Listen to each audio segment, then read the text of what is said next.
Aloha, everyone. So good to see you. Let me just turn off the view of the camera.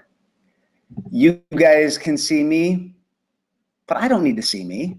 I'm sitting right here in front of you. Hey, Happy New Year. Happy New Year. I hope you guys had an incredible holiday season. Happy New Year.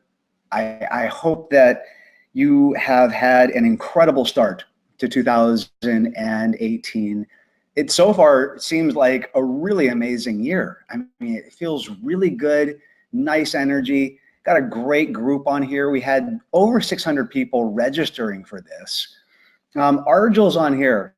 Argel, hey, Jose Rodriguez is saying, Happy New Year, Kumu. Usually you're calling me Mateo. I don't know, Jose, what happened? I love it, man. Happy New Year to you too. Argel, who's a part of our team. Happy New Year, Doc. Happy New Year, Argel. Good to see you. Got some really good people on here. Oh, Jimbo just said hi. Jimbo, my man, good to see you. You were just at our training at the end of last year. I absolutely love it. Dion's on here. That's so cool. I also know someone who's on here. Only person that would know where I list that I live in Italy. Sabrina, all the way from Italy, is on here. It's like 3 a.m. in Italy or 4 a.m. or something. Absolutely crazy that you're getting up that early or staying up that late. I don't know, Sabrina. It's getting kind of late for you. Lots of people on here. Some people whose names I don't recognize. Must have some new people on here that I've never met. So maybe I should start off with a quick introduction. Aloha. My name is Dr. Matt James, and I'm going to be guiding you through this webinar, which I think is totally appropriate considering how many people focus in on setting goals and intentions right now. We might as well do it the right way. We might as well do this the way that is going to produce the absolute best results that we can possibly produce. And I want to share with you some key tips, some pointers that will help out, and also kind of set you guys in the right direction. And I want to start off just by doing a little bit of housekeeping. First of all, for those of you that I've never met, you can go on my website, nlp.com, my personal website, drmatt.com. You can find me on Facebook. Let me just change the slide here. You can find me on Facebook by typing in Dr. Matt. Our company page is the Empowerment Partnership. If you haven't connected up with me there, that's my public profile page. It's a picture of me with an amazing Aloha shirt on, so you'll definitely recognize it. And in the personal page, it's a picture of me and my wife. We just got married last year. So I had a great ending to the year. Websites that you might want to visit if you haven't, if someone shared this link with you, is drmatt.com, as I was saying.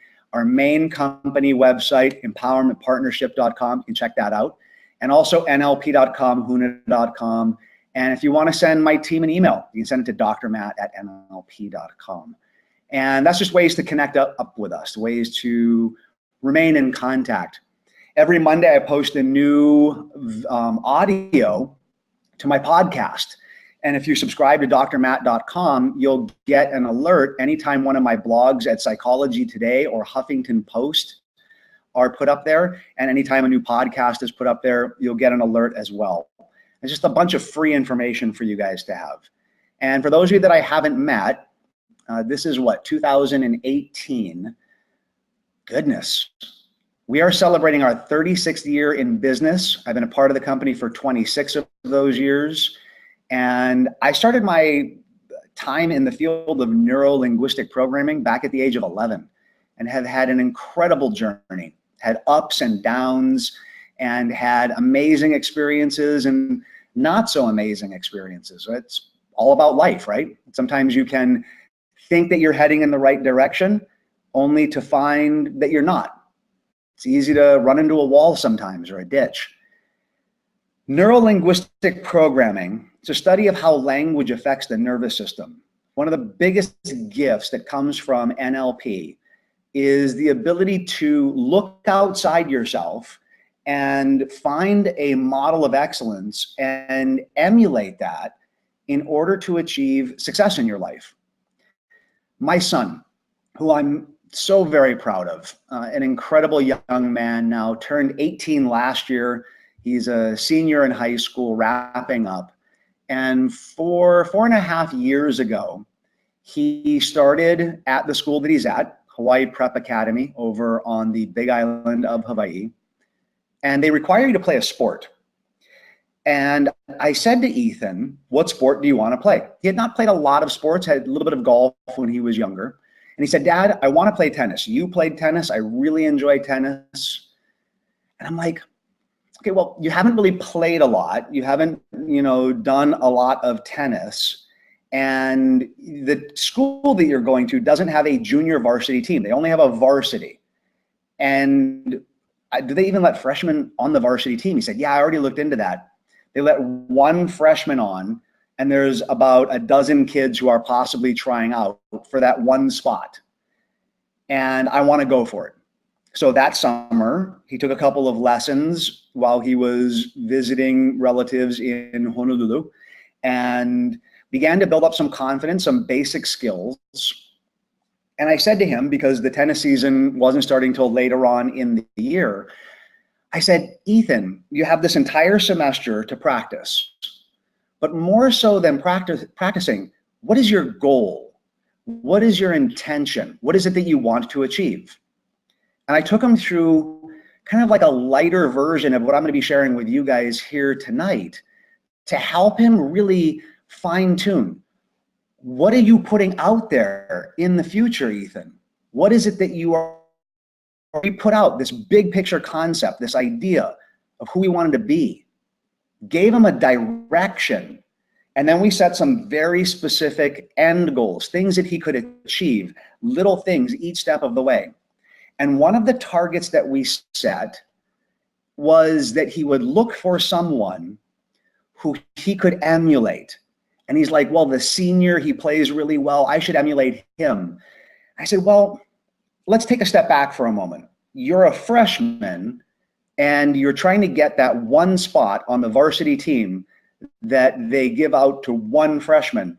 I said, rather than trying to emulate the guy that's farther down the path than you, why don't you bring it in a notch? Let's bring it in. Maybe you want to be there in your senior year. Let's bring it in a notch. What is the first target that you have? And he says, I want to get on the team. And I said, that's a fantastic target, Ethan. Who would you want to model to get on the team? And he didn't miss a beat. He said, what about the freshman kid last year that got on the team? I said, now you're thinking. That's who you want to emulate. Maybe in your senior year, you have another target, but that's not the first thing you got to line up. Maybe in your sophomore year, you want to be playing in every tournament, but that's not the first thing you got to focus in on. You have a long-term vision of what you want to be. What is your immediate target right now? It flows from that. He talked to the guy who was a sophomore, who was the pick in the freshman year. And the sophomore said to him, you don't need to be the best tennis player. In fact, you're probably not going to be the best tennis player. There are kids that you're competing with that have been playing tennis since they were 5. He said, I'll let you in on what it is that you need to do. Let you in on it. And the coach is always looking for one really specific thing, one thing that is super powerful. I helped Ethan to focus in on that one thing.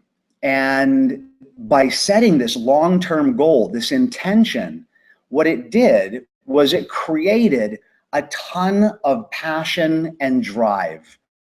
So much passion and drive that he began to practice on a daily basis, and he began to feel an energetic boost every time he would do it. And he was able to maintain that momentum all the way up to the tryouts. Months and months later, it all of a sudden became his routine, right? Aristotle says we are what we repeatedly do. Therefore, excellence is a habit. It's not an act, it's a habit. Excellence is a habit. How do you guys create the habit of excellence? I'm going to give you guys the formula tonight. What I'm going to be going over with you tonight is higher level thinking with your goals, with your intentions. The formula that I use with my coaching clients, the thing that I do to help people. I only work with 4 clients a year. I got 4 clients right now. And what I'm sharing with you guys is what I do with them to help them get really clear. We start off with a full breakthrough session that takes 8 hours. So granted, I'm not going to be able to take you guys through a breakthrough session through a webinar. We wipe the slate clean, get rid of all of the baggage, and then I take them through some very specific steps to help them get really clear on what it is that they want to achieve. I did this with myself when I first became a part of this company back in 1992. I took over running it in 1997. In 1997, I set a 10-year goal and followed through on it. And when I hit that goal in 2007, I set my next one for 2017. I look pretty pumped up right now, if any of you have noticed, because for me, this is the first year of my next 10-year set of goals. And to wrap up the end of last year with 2 brand new books on the thing that I have dedicated my life to researching, mental and emotional release and Ho'oponopono, to have those books out, to get married, to have such an incredible relationship with my kids, I felt really good going into the holiday break. That's why I wanted to share this class with you guys. During the holiday break, I was talking with one of my clients and he's like, you need to do a class on this because every time I hear this talk, he said, I get so pumped up. I get so pumped up and so much energy out of it. I said, all right, I'll do my best to knock this one out of the park for you. I want to share with you about the difference between an aim and an end goal. An aim, bigger picture, an end, specific target, something that you're going for. And how to create change and environment in your life so that you're able to manifest the things that you truly deserve in life, whether that's tangible, whether it's action-based, or whether it's you. Where we have to start off is why goal setting is so important. I started off doing consulting work. I have a master's in business and I started off working with companies one-on-one. And the reason why 80% of new companies fail is because they fail to plan. What I have learned over the years, without a doubt, that the most successful companies on the planet, the most successful people on the planet, they have a clear vision of what they want. And as I was sharing with you earlier, the gift of NLP is modeling that from other people. NLP didn't invent anything. The whole basis of NLP is to look outside yourself, find a model of excellence, and emulate what they do. That's what I'm sharing with you. This isn't something that I created.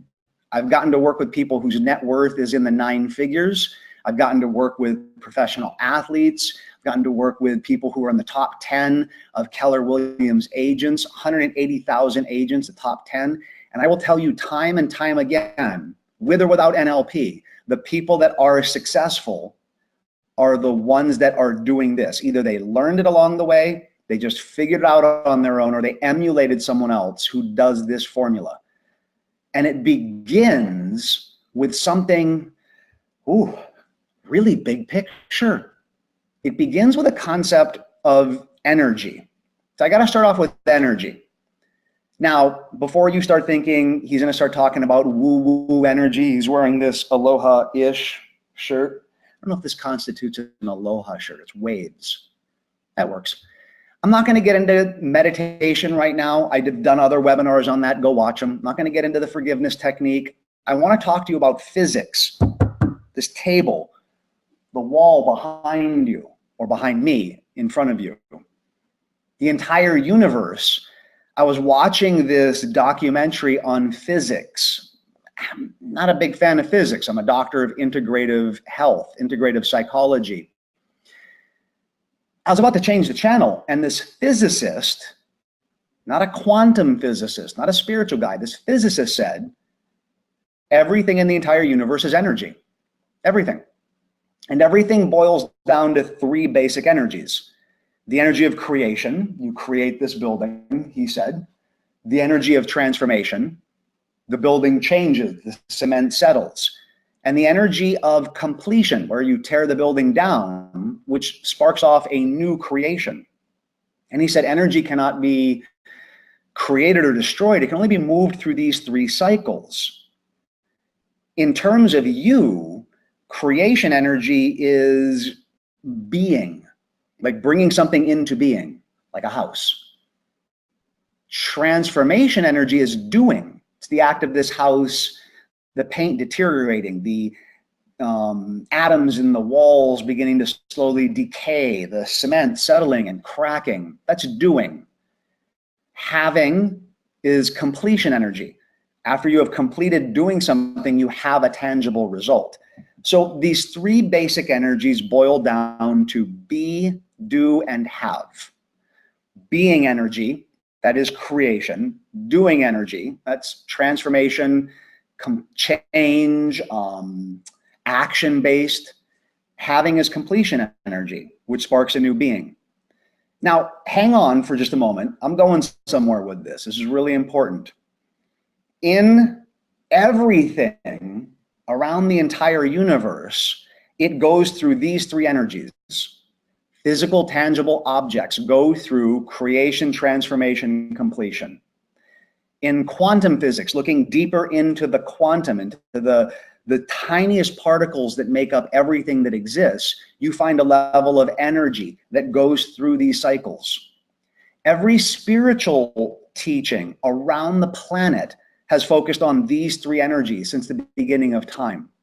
Gary Keller, in his book that helped to really rethink a lot of how people view real estate, he talks about these three things in that as well.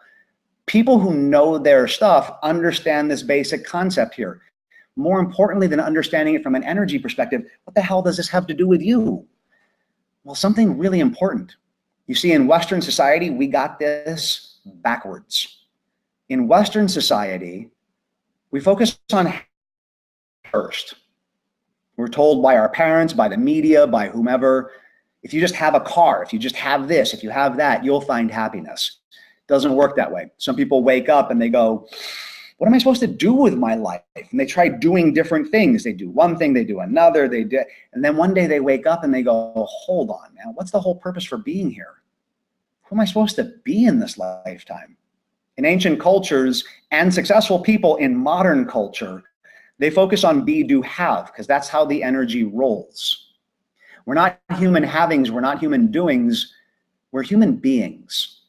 And so focusing on the being energy is how you tie this to a goal to help you actualize your completion goals, which are having.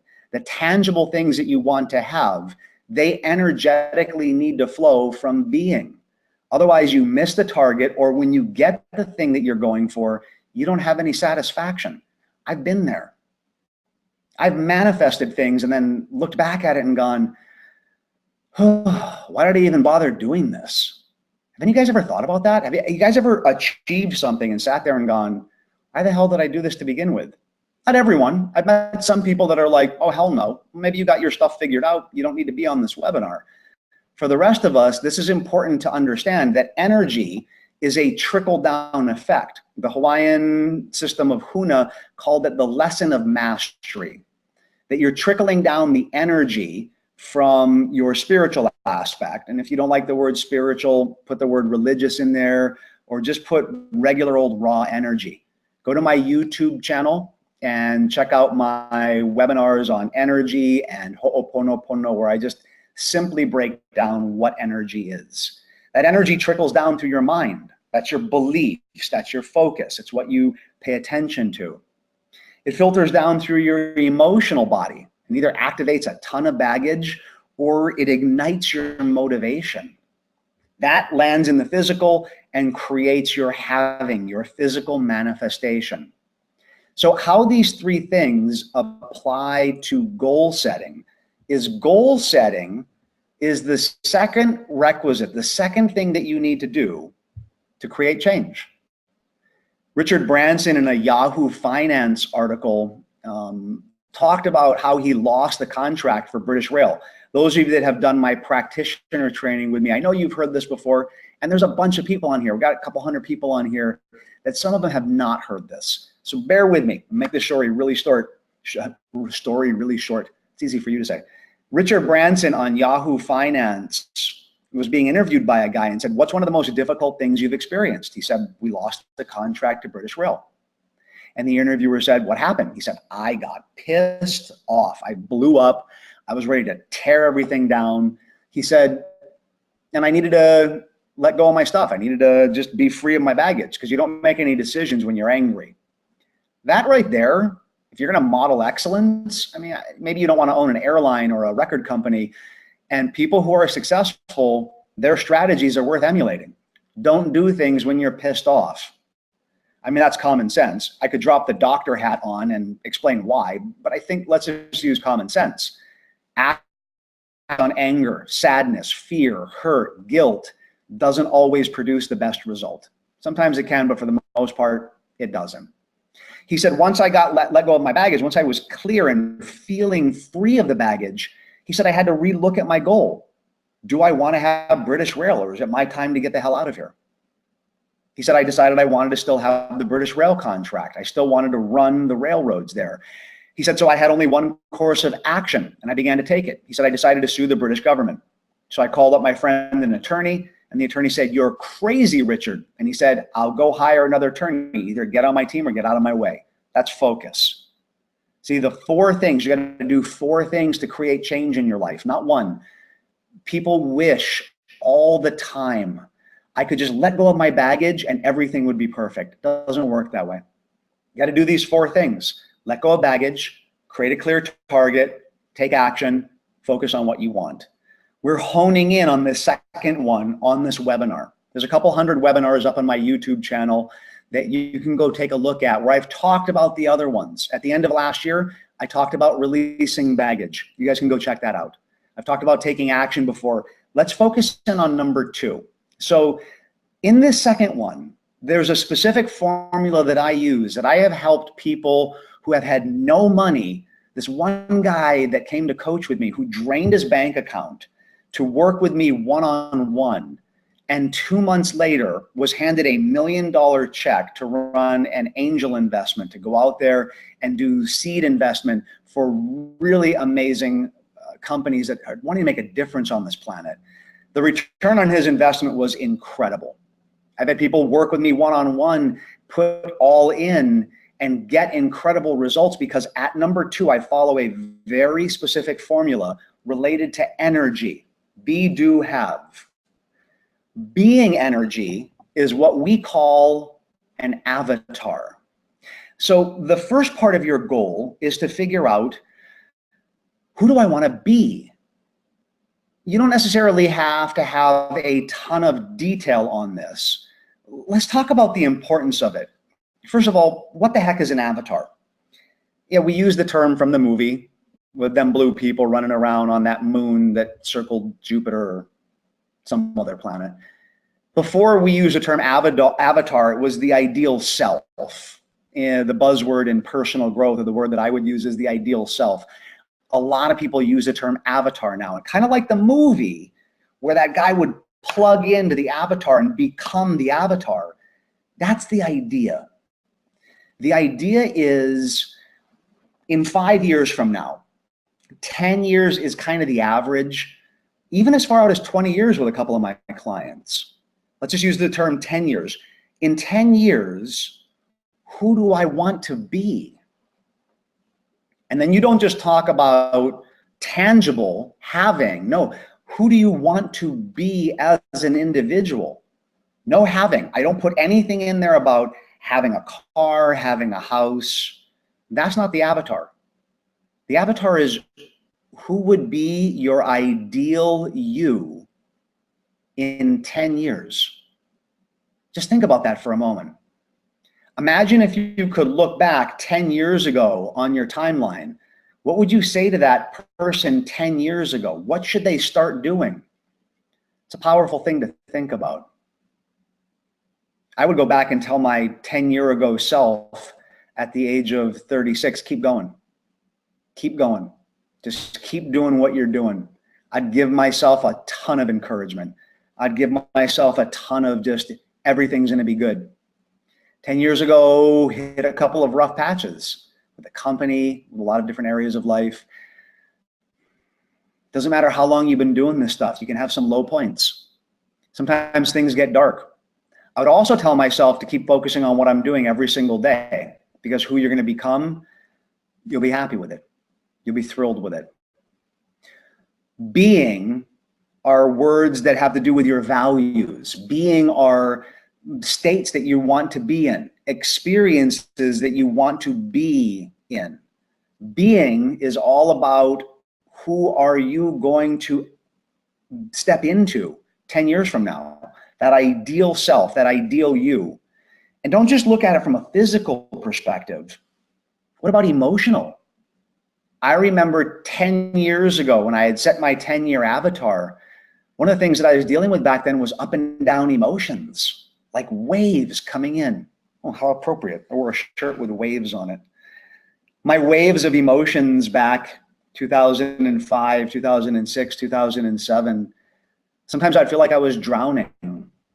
Not usually when I was teaching, but when I was alone, I would sometimes feel overwhelmed, like these waves of energy coming in. Who am I going to be in 10 years? Someone who's calm, someone who is heart-centered, someone whose reactions are like a calm lake where you can see the reflection of everything around you. And that may seem so out there to you guys. And for me, 10 years ago, that was so out there too. It was an area that was challenging for me. I'm going to be very transparent with you guys. I used to take things so personally. I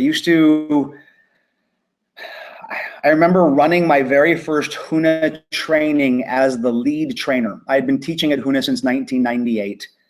And I remember in 2006 when I ran my very first one solo, we had 99 training.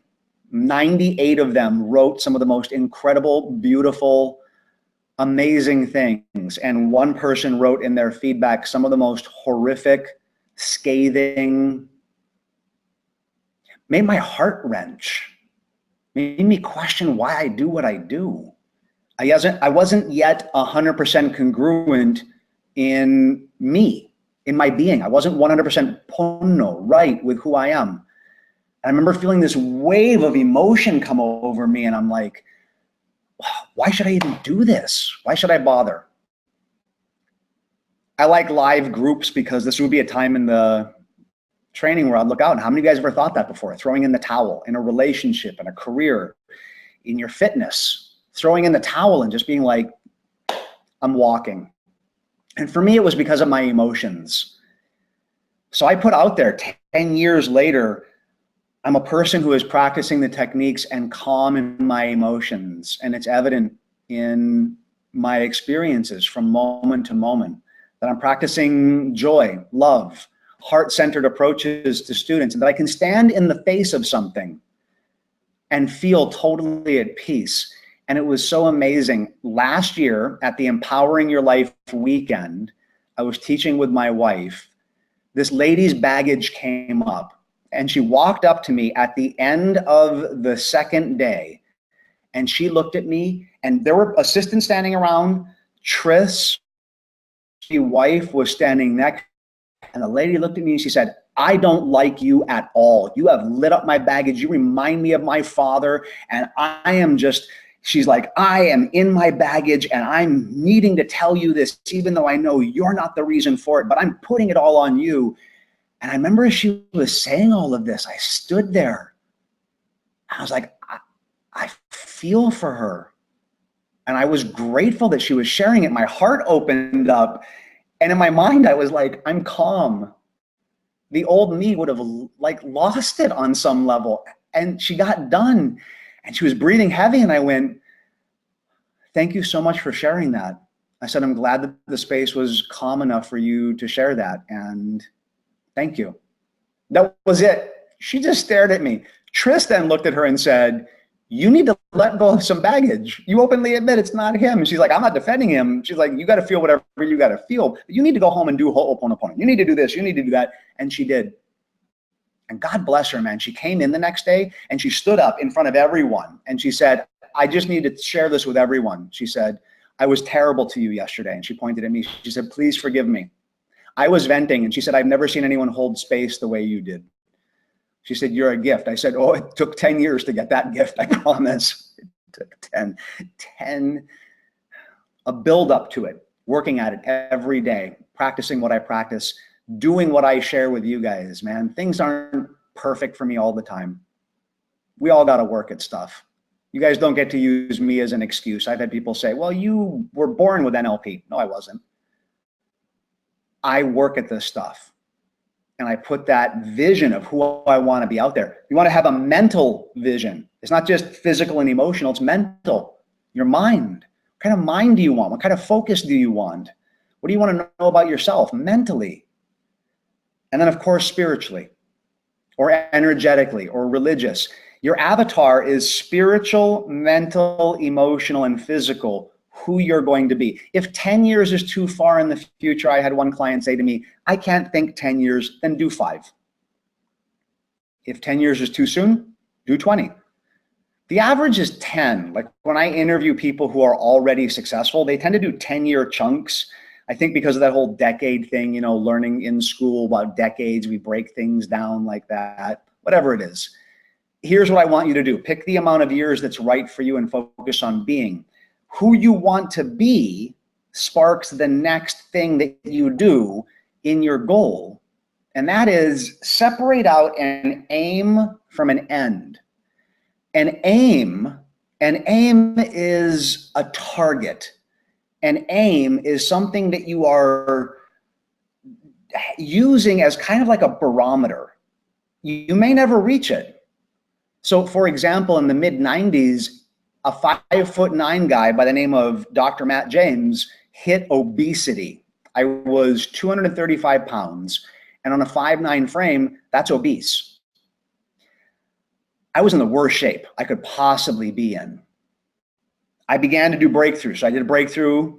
I went through a transformation of letting go of all of my mental and emotional baggage around my physical body. I set my avatar out there of who I want to be from a health perspective, because health to me is spiritual, mental, emotional, and physical. And then I set an aim. The aim, the best analogy I can give you is the Hawaiians. The Hawaiians would sail in a canoe from Tahiti all the way to the Hawaiian Islands, well over 1,000 miles across the Pacific, with no navigational equipment, no compass. And one of the major things they used was the stars. There's a guy named Nainoa Thompson who in the 70s, when I was a young kid growing up in Hawaii, rebuilt a canoe, the Hoku Lea. Hoku is a star. And did the navigating like the Polynesians did to prove that it was possible. And one of the things that they would do is at a certain point every single day, these stars would rise up in the horizon and they would point their canoe in that direction. And then as the stars went away, they maintained what they believed was the best possible course. And they kept going until the next day the stars came up and they would recalibrate. Keep going, stars would come up, they would recalibrate. And the aim gives you a direction. An aim is very big picture. I'm going to break down how to write your aim in a moment. So an aim is a direction. An end goal is a tangible target. So if your avatar is being, your aim is mostly about doing. You want to put doing energy into your aim. So your aim is going to be a doing type approach. A little bit of being in there. So if I were going to assign percentages, you know, your avatar is like 75% being, 25% doing. Please, it's not an exact mathematical equation. Your aim is going to be 25% being, 75% doing. So my aim in health and fitness boiled down to, and I'm doing things to help keep my physical body in shape, exercising, stretching. I am doing things to help to maintain my emotional body. I'm reading on a regular basis. So doing, no having. Having an end goal is tangible, reaching Hawaii, earning a specific amount of money, weighing a specific amount. So an end goal is once you got it, you're done. You want to go buy a car. That's an end goal. You want to own a house. That's an end goal. You want to get married. That's an end goal. Because once you're married, you're done. Set the next goal. So your end goals are like little dominoes that you're lining up. Ethan's end goal, his first end goal, get on the team. Next end goal would be, if he gets on the team, play a couple of matches, because freshmen rarely get to play matches. End goal for sophomore year, make it to a doubles team. So your end goals are these dominoes that you line up that are the steps you need to take. Your aim is what keeps you on focus. So the weightlifting that I do doesn't involve a lot of physical weights. It involves more body weight. So tomorrow morning, I'm going to go exercise chest and back. And I do push-ups and pull-ups. And I think I just grab the dumbbells for one exercise that you can't really do with push-ups, where you're doing some flies with your chest. Besides that, I don't use a lot of weight. And so my aim that I have is to have flexibility in my body, to feel comfortable in my body. Nowhere in my aim is the doing. I'm sorry, having. Nowhere in my aim is having the ability to lift a certain amount of weight or having, a six-pack. My doing has to do with flexibility and maintaining my existing health. So the things that I do and want to have, it flows from that. So who you want to be in the future, your aim of doing, which drives you, which moves you towards that avatar, the end goals are the things that you believe that. So this morning I did 90 minutes of yoga because I want to have flexibility, because in my aim, part of what I want to do is be able to be flexible spiritually, mentally, emotionally, and physically, to strengthen and lengthen my muscle, to be able to remain pliable, because my avatar being wants to be a healthy individual, being healthy. So it all flows from that. And so then I set up specific end goals as targets. So to be able to do certain yoga poses, to be able to do a certain number of pull-ups, all related to the aim, which flows from the avatar. So it's a very specific formula. So how do you write your aim? So I think you're clear on the avatar. The avatar is being, spiritual, mental, emotional, and physical. The aim is mostly doing. It's giving you a direction. And the end goal is a tangible having. Like the Hawaiians, they're doing the process of sailing. That North Star, that star that they were following, keeps them on point. And what they want to have is the ability to reach the Hawaiian Islands. That's a tangible thing that they're going for. So the aim is written very simply. You look at your avatar and you ask, if this is who I want to be, what are the things that I would need to do in order to get there? Not have, do. What are the things that I would need to do in order to get there? For those of you who have done NLP with me, some of you on here have done NLP classes with me, some of you haven't. If you haven't, at the end of every webinar, I talk a little bit about our trainings. You don't have to remain on there for that if you don't want to. I talk a little bit about our upcoming events. You should stick around for that. Our NLP trainings, we teach abstract thinking. So the doing is a little bit more big picture. It's chunked up. What is my direction? What is the direction that I need to head in? And you begin by looking at your avatar, asking what the direction is. And the first question that you ask yourself is, in that area of life, what does X mean to me? So X is fill in the blank. The possibilities are career, family, spirituality, relationship, health and fitness, personal growth and development. Those are the big 6 areas.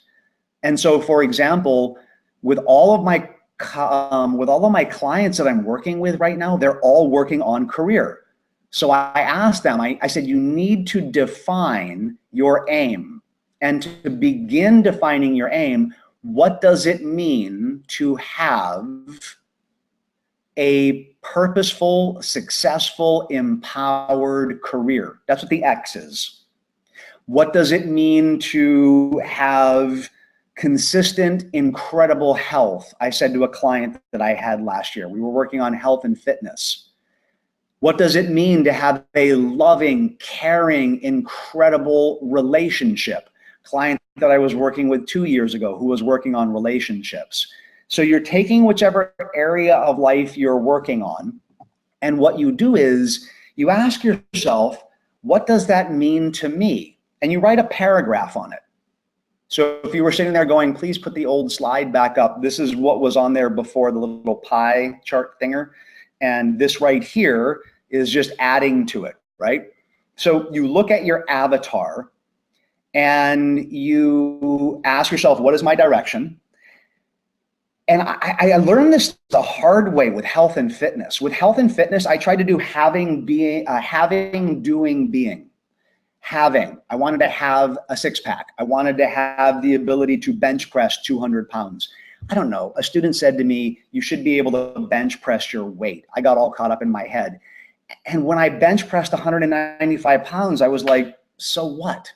When I would be able to see a couple of my abs, I was like, who really cares? Because my goals were not flowing from being. So I was doing things based on wanting to have something, and I never felt satisfied by it. Never able to maintain it, never able to fully achieve it.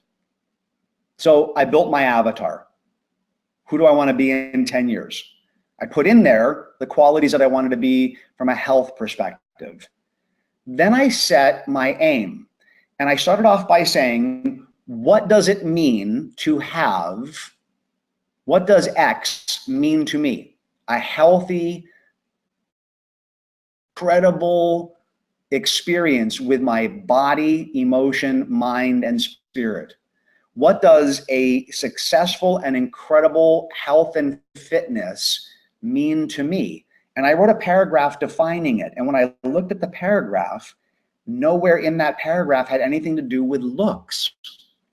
Now, I've worked with a couple of professional bodybuilders and a guy that was gonna buy in and own his own gym and do some incredible, he's chiseled, fit. His avatar and his aim had looking a certain way, but mine didn't.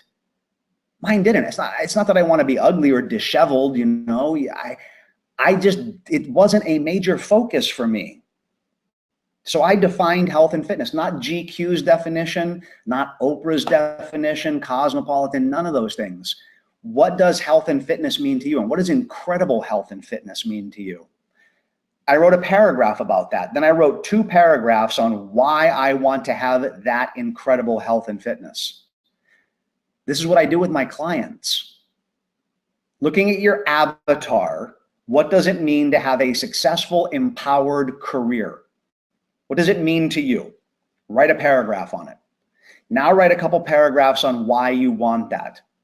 Then we look at the avatar and we look at the aim, and that's where I say, now, what's the first domino that you need to line up to get closer to that?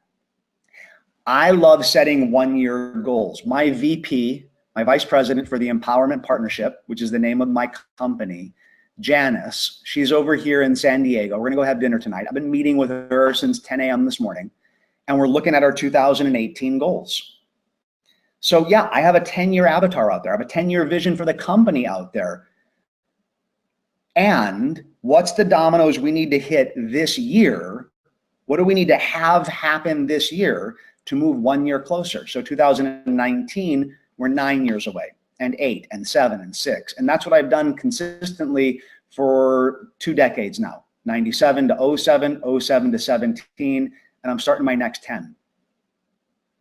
So the avatar, who you want to be, the aim, your definition of that area of life. So if you're working on career, the definition of a successful career, relationship, a loving relationship, or whatever words you want to use.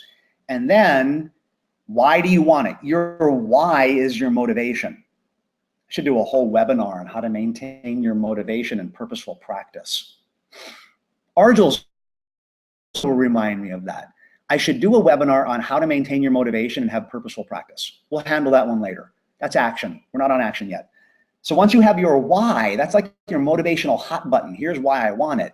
Then you ask, what is the first domino to line up? That's an end goal.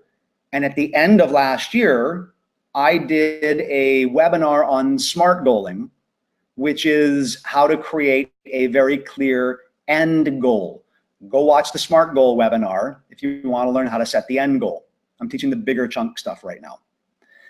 So that's it. This helps you with that second requisite for change. This is just more specific than the previous slide. You release your baggage. You let go of your limiting beliefs. You integrate parts. You do Ho'oponopono and any other release work that you want. You create a clear vision of the future and a tangible target. Action. Action includes enforcing your boundaries. You know, my 5th book came out last year. My 6th book that I'm co-authoring with one of our other trainers sitting up on my desk. I'm editing it right now, and I just finished writing my 7th book during the winter break. And I talk a lot about enforcing boundaries in that book.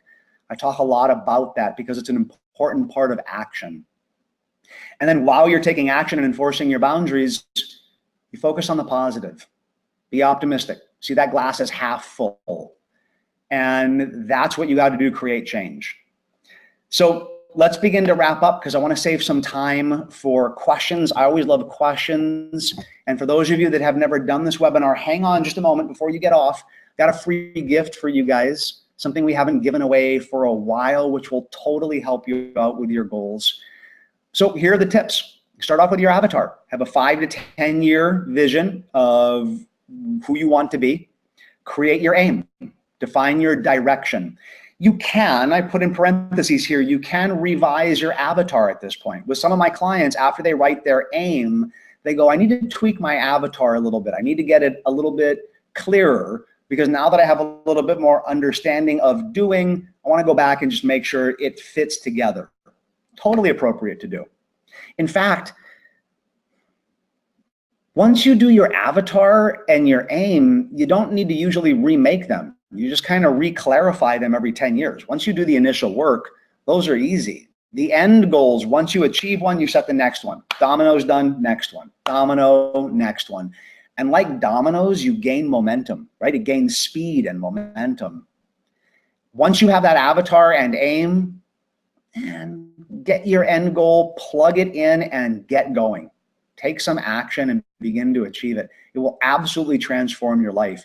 You do this, it's going to give you a clearer target and a deeper feeling of empowerment when you manifest the things that you're meant to have. See, in my career now, because I know who I am, what I do just flows naturally from that. And the things that I have that I'm able to manifest actually do bring some satisfaction because they're flowing from who I am. A deeper purpose as opposed to just going for having. The most successful people on the planet don't go for the having, they go for the being. The having happens along the way. They have faith, they have trust, because they know who they are. I hope this helps.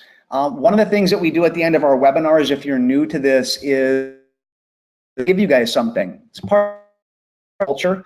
You guys have put time and energy in. You're going to receive an email with a download for an MP3 to help energize your goals. It was a recording that I did called the Prometheus Induction. And after you set your goals, it's a nice induction to help you attract the right energies and people to you in order for you to achieve the things that you want to achieve. So one of the things that I noticed that happens is that people get going and they need to attract help. They need to attract people on their path. And sometimes those people are right in front of them and they don't see it. Doing a little bit of an induction and planting that seed for it to happen is so powerful. This recording began as an in-house, so like for our company, recording that we would listen to after goal setting. And you guys are gonna get it for free. You guys can download it, utilize it. We have some upcoming practitioner trainings. The prac trainings 7 years ago used to cost $5,000. They only cost, they're under $200 now. Go to our website, register for them. A lot of people are on here. If they could grab the microphone from me, they would scream, go do it. It's transformational and it's incredible. We're gonna be in Austin in January. We always start the year in Austin. Big shout out to everyone in here from Texas. San Jose in February, San Diego in February. I'm also running a HUNA weekend in between the San Jose and San Diego. I'm doing a HUNA weekend. We have other practitioner trainings coming up after that.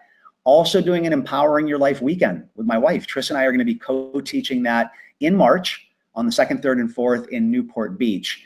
And there's going to be an offer in that email for you. So if it's something that you would like to connect up with, I'd love to see you at one of these future trainings.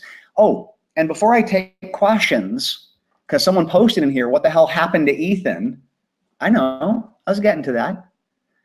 So Ethan, as a freshman, incredible, right? He puts this goal out there. He puts this target out there. And his friend tells him that the person who makes the tennis team isn't the most skilled in tennis. The coach isn't looking for that because he expects to help build your skills. He wants the kid that has the most heart. He wants the freshman that never quits, doesn't get down on themselves. He's looking for your emotion and your heart. And Ethan's like, well, hell, I've done HUNA, I've done NLP, my baggage is out of the way. And he did everything on the court. And he became the freshman. They picked him. He began practicing. And by the end of his freshman year, he got to play in 2 tournaments, got some experience. People would come up to him and go, how long have you been playing? He's like, about 6, 7 months. They'd be like, you're full of it, you're lying. He had these ground strokes that were absolutely incredible because he put the time in. In his sophomore year, he was 2nd doubles. Last year in his junior year, he was 1st doubles. And he has the potential of being 2nd singles this year in his senior year. He's probably not going to go on to play professional tennis. It's not one of his goals. A kid knowing that they can achieve their goals. Imagine you as an adult knowing, if I put these targets out there and line the dominoes up, I can achieve anything. My kids inspire me because they remind me anything is possible. Are you just willing to line those dominoes up? Make sure you're facing the right star and know who you're going to be in the future. And if you do, you just begin to build up that momentum for it. Awesome. So I want to save some time for questions. I always like to end on time. So I'm going to take 8 minutes. I know I got so many questions. Oh, we got someone here from New Zealand. That's awesome. Sachiko, hello. So many wonderful, beautiful hellos. And let's see, I'm scrolling down. If I miss your question, please forgive me. There's so many people on here and so many questions. So Ray, good to see you, Ray. Ray asked, I continue to have to revise my avatar for some reason. Could it be that I do not have a clear enough target? Ray, that is possible. When someone has trouble with their avatar, it's quite possible that you need to work on your aim a little bit more in order for you to be able to fine-tune your avatar. One of the other things that you could do, Ray, is break down your avatar: spiritual, mental, emotional, physical. The things that you're already good at, just kind of go with what you got. So for example, one of my clients was good with energy, was solid with emotions, was physically fit, but mentally, he was all there, but he would chase squirrels a lot. And in his avatar, the mental body had the least amount of information. I'm like, dude, if any part of who you are needs the information, it's your mental body. He's like, yeah, totally. So I had him work on that and get really clear on it. And what that does is it kind of helps to amplify the area that you need to work on. So you can give that a try. That might help out as well. Then I got a lot of people that are like screaming out, like Ashley is like, yes, go do the prac. You guys are so funny. Brian, thank you. Brian saying, thank you, Kumu, always outstanding. Ethan Malama Pono, thank you so much, Brian. I so appreciate you. Lots of just really big thank yous. I'm scrolling through here to see if I can find any other questions. Mike, it is being recorded. It will be available. We're gonna make this available to you guys. For those of you that signed up for the webinar, I think you get a replay link, and we usually pop these into our membership site or our YouTube channel. And, oh, Krista, where did you learn your energy philosophy? Who were your coaches? Beautiful question. I love that question. So I teach from a concept or a a lineage called Huna. Huna is a modern label, not an ancient label, modern label for an ancient system of empowerment and flexibility of the mind, body, spirit. My father was instructed by some elders in Hawaii, as was I, and our lineage goes back 28 generations into the Hawaiian culture. Twice a year, we do a Huna workshop in Kona. And if you can't make it there, we do a weekend Huna on the mainland. I'm doing it up in Seattle. You can come check that out. If you can't make it there, my very first book that I ever published was called The Foundation of Huna. You can read about that. Go to Amazon.com and type in Huna or type in Dr. Matt James. One of my most recent books called Ho'oponopono is the Hawaiian forgiveness process, which talks a lot about energy in there and can help you out also with some release work. Michael, hi, man. It's so good to see you on here. Love you too, man. Good to see you. Mike is saying, see you in Miami. I got a lot of people just giving me really big thanks. I'm scrolling through here to see if there's any other questions. Norman Estrada. Norman, good to see you, my man. Norman, you've done like every training that I have, I think. Haven't you? You've done like Prac, Master Prac, Trainer's Training, QS60. Norman, you've done it all. How can you use Huna to create the avatar? Those of you that have done Huna, you want to look at the deeper teaching of Aloha, and you want to look at the spiritual body. Plus, Norman, one of the things that you could do is you could do your higher self connection, the thing that you learned at level 1, where you connect up with your higher self as you write your avatar in order to help you be guided by the higher self. In my second and third book, I talked about how to live a purposeful life, looking at Jungian psychology and Huna. And Carl Jung would always say, you want to be guided by your higher self, by the spiritual aspect of who you are. So in writing your avatar, why not bring in higher self and allow your higher self to guide you, to help you write that very thing that you want to become? So amazing. So here's what I'd like to do. I'd like to wrap up. I know there's some other questions on here, and we have team members that will download the questions, see if there's any that we can answer on Facebook. In the Hawaiian culture, you can't say goodbye. You said aloha to say hello and goodbye, because the Hawaiians never believed that goodbye was possible. At some point, your paths will cross again, even if it's when we go back to source. So Hawaiians would say aloha a hui ho. Hui, we're a hui, a group. Ho means to repeat. So I want to say thank you very much. I look forward to seeing you on the next webinar in a live class or somewhere in virtual space. A hui ho.